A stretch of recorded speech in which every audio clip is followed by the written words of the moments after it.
Shalom, shalom, chers frères et sœurs en Christ. Je ne donnerai pas mon nom. Je veux faire un petit témoignage. Et je n'ai pas l'habitude de témoigner. Mais l'autre fois, le berger a dit que c'est très bon de le faire. Et moi-même, l'Esprit m'a parlé, le Saint-Esprit m'a parlé que je dois faire un peu le témoignage. Là, quelqu'un d'autre pourrait l'écouter. Et s'il traverse les mêmes problèmes que moi, je crois que ça lui rendra encore un peu plus fort. Moi, je ne sais vraiment pas comment commencer, mais je vais faire un peu le résumé avant que je ne commence, mec. Un petit résumé. Quand j'étais enfant, je rêvais, je voyais un serpent. Et chaque fois, je le disais à mon père.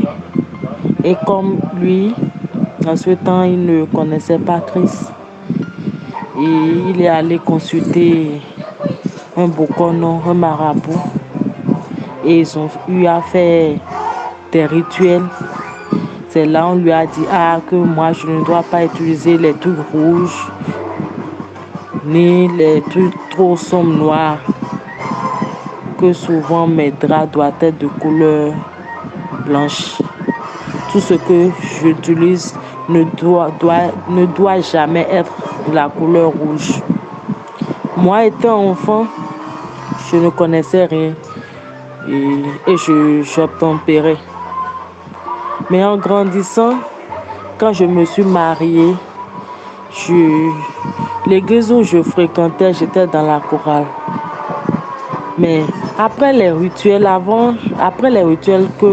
qu'on m'avait fait quand j'étais enfant, j'ai constaté depuis la classe de 4e qu'il y a un homme qui vient me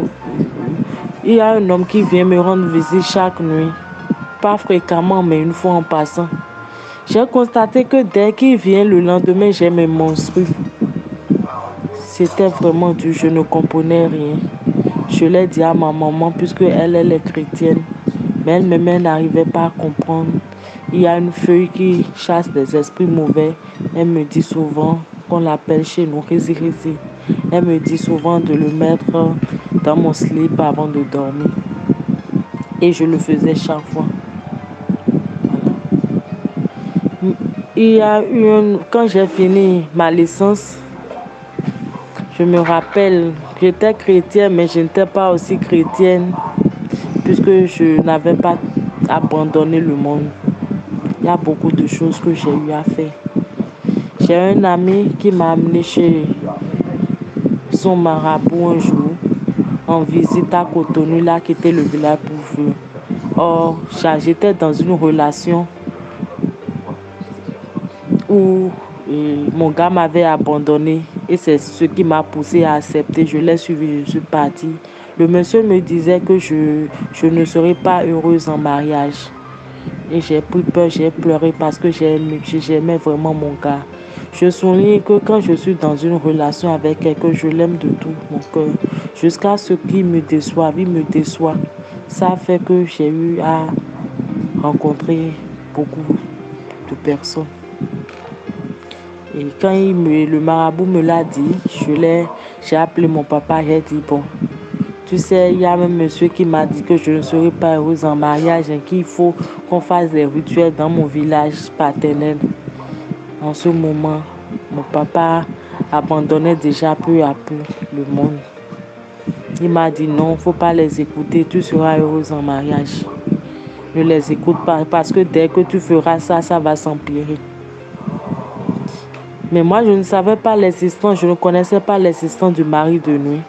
Je n'ai jamais dit à mon papa que j'avais le mari de nuit, mais je disais à ma maman, maman, quand je dors, je vois un homme et il me touche, tout ça. Mais elle ne comprenait rien. Donc, c'est à peu près le résumé de ma jeunesse. Lorsque je me suis mariée,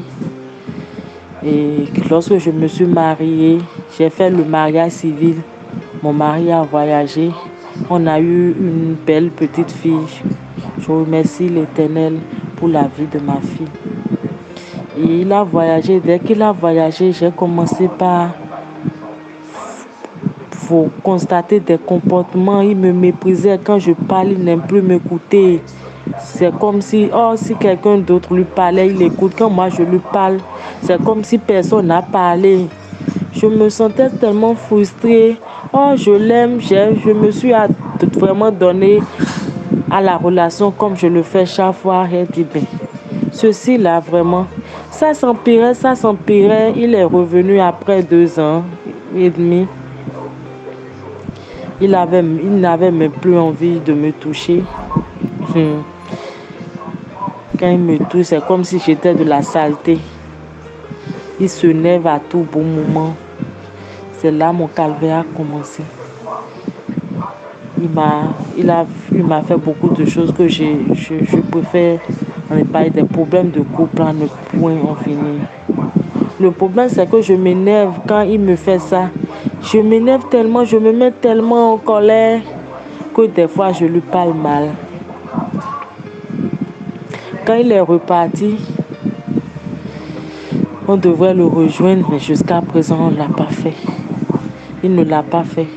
Ça s'empirait tellement qu'un jour, un maçon qui est venu me construire une boutique chez mon papa, me parlait des trucs de ce monde, les trucs mystiques, les gris-gris. J'ai dit, que personne ne peut le faire. Je me suis rapprochée de lui, j'ai dit, tonton, je veux vous voir. Mon frère, je veux te voir. J'ai tel problème avec mon mari. Et c'est de là, il m'a dit, que c'est un petit problème. Il m'a amené dans le mono. On a fait le programme, nous sommes partis. On m'a parlé encore du serpent.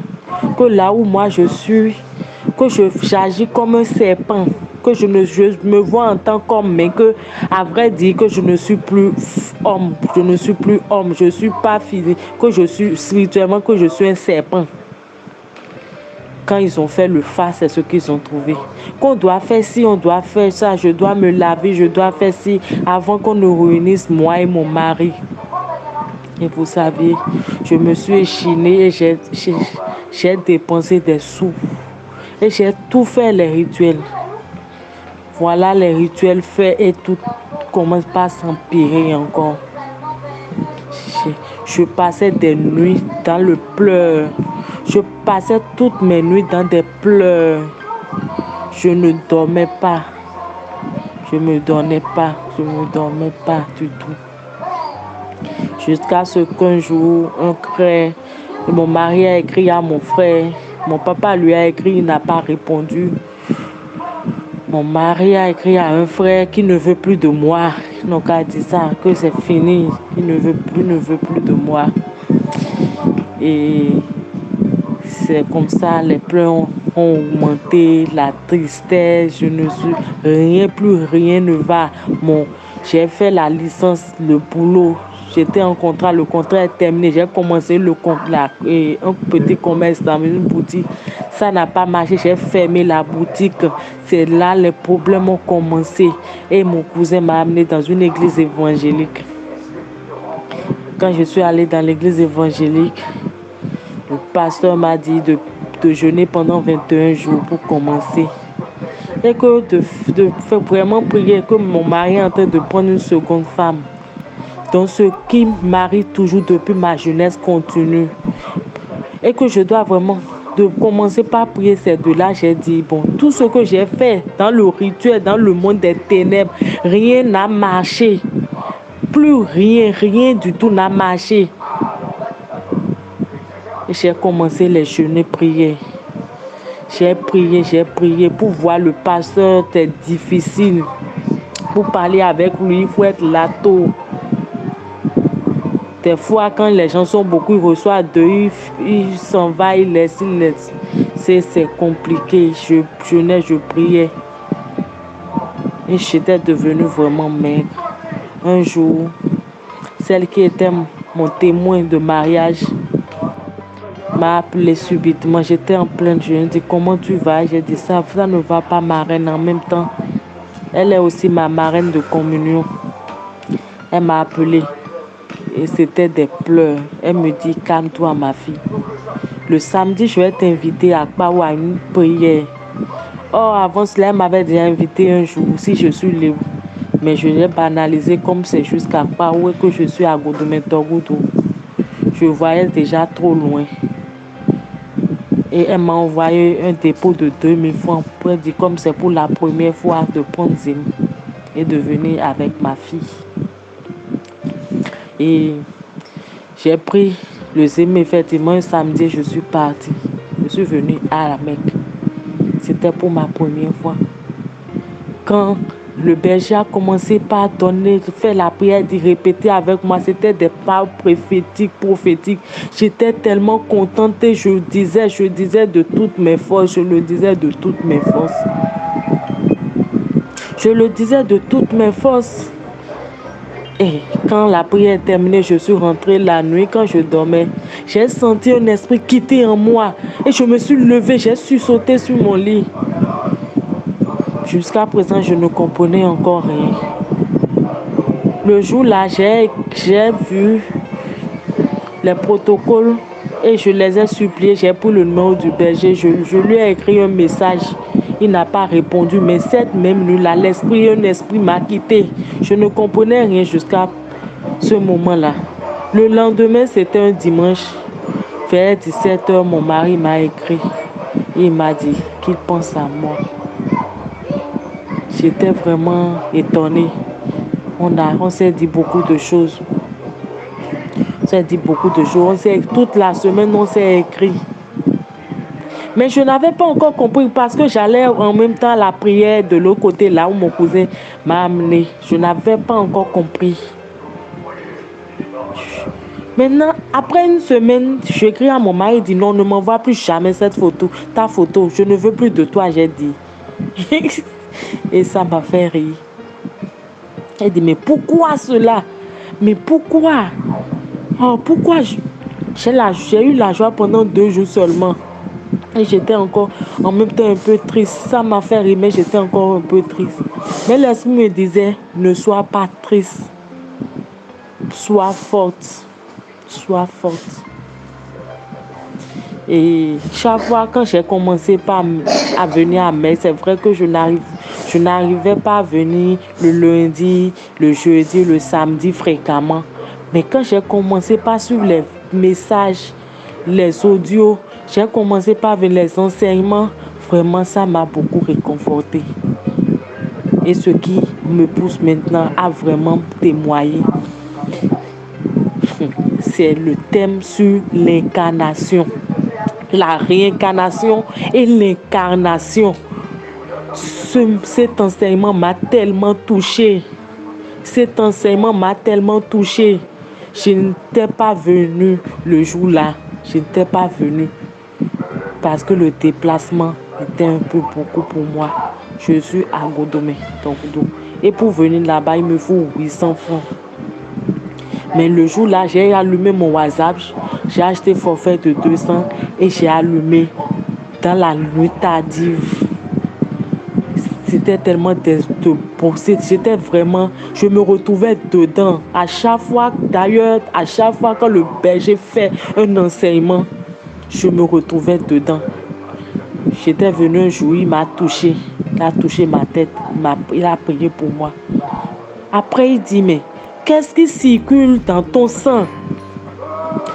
Quel est cet esprit, quel est ce reptile, quel est cet animal qui circule dans ton sang? Seigneur, aujourd'hui, que le Saint-Esprit, le feu du Saint-Esprit le touche. C'est exactement ce qui m'arrive. Je sens quelque chose. Depuis que j'ai commencé par prier réellement et que j'ai abandonné le monde, ce monde, je sens quelque chose bouger dans mon pied et aller comme si c'était quelque chose qui vivait. Je ne comprends rien. La réincarnation et l'incarnation dit, qu'est-ce que tu deviens la nuit? Un serpent, un lion. Quel est ce rituel qu'on vous a fait? Ça m'a vraiment touché. J'ai prié cette nuit-là grande. J'ai fini de prier et j'ai fini d'écouter tout l'audio. Je ferme les yeux et je vois un serpent qui écarquille ses gros yeux pour me regarder. Pour aller à gauche, il bouge. Pour aller à droite, il bouge. Mais il y avait quelque chose qui nous séparait quand même, mais je le voyais. Qui avait de gros yeux. Vraiment, c'est beaucoup de choses. C'est beaucoup de choses. Je ne peux pas tout dire. Je ne peux pas tout dire aujourd'hui. Mais les enseignements du berger m'aident beaucoup et je veux vraiment en témoigner.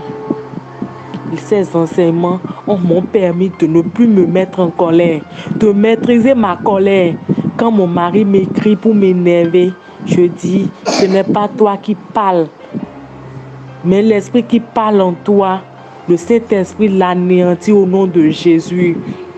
Il y avait un dimanche, j'étais venue. Maman, la femme du berger aussi, a donné son expérience de vie. Elle a fait la prédication. C'était toute ma vie qu'elle a dit le jour-là. Elle nous demandait de ne plus nous mettre en colère. Que par cette colère, cet esprit de nuit trouve encore place pour pouvoir rentrer en nous. Tous ces enseignements m'aident beaucoup aujourd'hui. Et aujourd'hui, même si mon mari fait 2 jours sans m'écrire, je crois qu'au moins en une semaine, il me crie une fois. Même si c'est pour demander d'après sa fille. Mais j'ai la ferme conviction, j'ai la foi. Cette foi qui fait déplacer les montagnes. J'ai la ferme foi que bientôt, je serai totalement délivré de ce serpent. Je serai totalement délivré de cet esprit de nuit. Parce que quand j'étais encore dans le monde et que je suis allée chez le marabout, on me dit, est-ce que tu es marié? Quand tu dis oui, on disait, faux, tu n'es pas marié. Ça m'étonne et je me dis, mais pourquoi ces gens-là me disent ça, que je ne suis pas mariée? Mais moi, je suis mariée. Voilà le papier du mariage. Je me suis mariée à l'état civil, à la mairie de Cotonou. Mais pourquoi? Mais j'ai la ferme assurance que bientôt tout cela sera conjugué au passé. J'ai confiance que l'Esprit de Dieu me guidera dans tout. Je bénis l'Éternel pour la vie du berger Théophile Amungu. Je bénis l'Éternel pour la vie de son épouse. Je bénis l'Éternel pour cette mission qu'il a envoyée sur la terre au Bénin et qui parle de l'époux et de l'épouse de nuit. Parce que ça tourmente beaucoup de personnes. Il y a des gens qui ont honte de le dire. Je l'ai vécu. Je n'arrivais pas à le dire à quelqu'un. Mais aujourd'hui, j'en parle autour de moi. Je dis, vous devriez être fort. Vous devriez prier. Vous ne devriez pas faire ci. Je demande à l'Éternel de me pardonner pour tous mes péchés. Au nom de Jésus-Christ de Nazareth. Amen. Merci. Amen. Cette vidéo a été présentée par le ministère des Élites pour Christ. Rejoignez-nous sur nos différents réseaux sociaux pour continuer à nous suivre. Soyez abondamment bénis. Élites pour Christ, établit la souveraineté du Saint-Esprit dans les nations. Shalom, shalom.